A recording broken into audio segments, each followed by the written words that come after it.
What is happening, guys? I'm Dan. Welcome back to the channel. Today we're diving into a brand new beer that's available in Michigan distribution. It's called Outlaw Mile High Light Beer. This is coming from Colorado, I believe.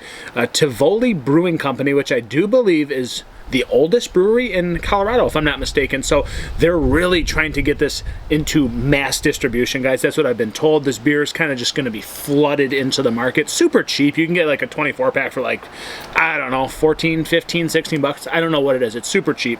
But this one, again, flooding the market as of right now. So we will see. Is this a good beer? It's 4.2%. They're marketing the lower ABV, all the light beers, all the rage as of late.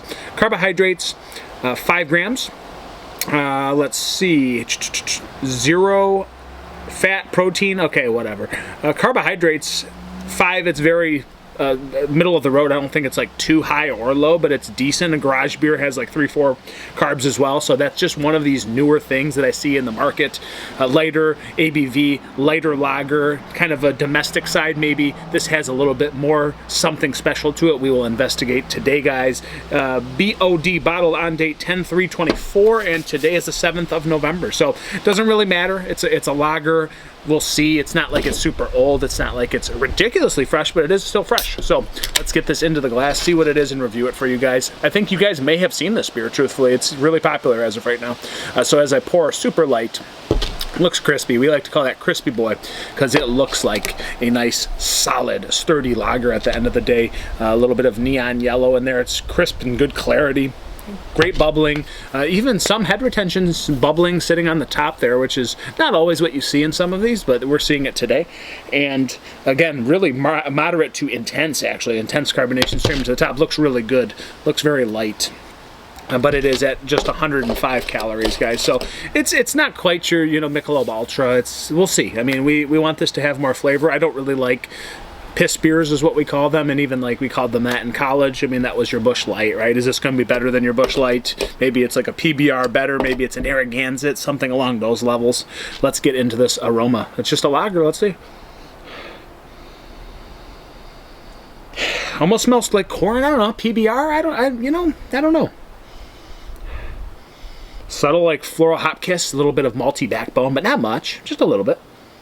These always remind me of, I use this all the time, like almost a garage beer, almost a Narragansett lager, somewhere along those lines, when they have a little bit more hop bite. It's giving me a little bit of that perception. But guys, it's a lager at the end of the day. Let's go. Let's get into it. It looks like a crusher. It smells like a crusher. I bet it is. Cheers. Cheers, Tivoli. And it's an Outlaw. We in the Outlaw.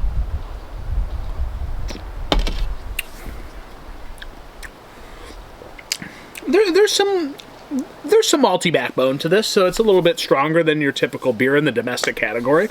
Almost like some sort of like hybrid. I don't know. It has this corn kind of feel to it as well, but it's got like a maltier dose hitting the palate. So there's a little bit of that maltier level, and then it is still light and crushable, but there is just this little subtle floral hop bite, and not even floral per se.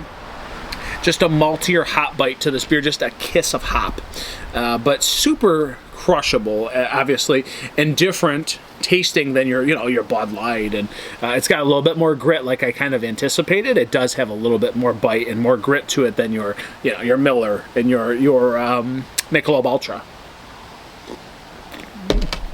Very clean beer, but a little bit of grassy hop bite on the back end, just more than your typical standard lager. Like there's just a little bit more of a level to this liquid. It's just got a little bit more magic in the potion, if you will, and it's not that boring at the end of the day because it's offering those things on the back end and that subtle malty layer that does add a little bit of grit. I call it a grittier lager, and this is no different than what I kind of anticipated. Still got that like corn hybrid, like corn malt. A little bit of starch in here. It's got it, but then again, it has a little bit more of a bite on the back end. It's a good beer at the end of the day. It's not going to blow you away, but great value and availability going forward. It's going to be a super cheap beer. And if you like lighter beers, 105 calories, awesome. Not going to be as watery, maybe as a Michelob Ultra. A little bit more grit here. A little bit of chew, a little bit of grass, a little bit of hot bite, a little bit of corn. Guys, it's a lager. It's I'm making this sound like it's so intricate. It is and it isn't. It's still a domestic lager, but it does offer a little bit more than your standard shelf on the domestic side of things. So guys, I like this beer. It's just a lager at the end of the day with a little bit of a twist. Not much, just a little bit. So it reminds me again of almost like a garage beer, you know, something better than your typical Bud Light, Miller Lite. So where do I put this? I don't know, guys. It's like a 3.5 out of 5. That's where I'm sitting with this one, the Outlaw, guys, from Tivoli. Shout out to Colorado. It is what it is. If you're gonna drink a beer, make sure it's a damn good one. This isn't bad.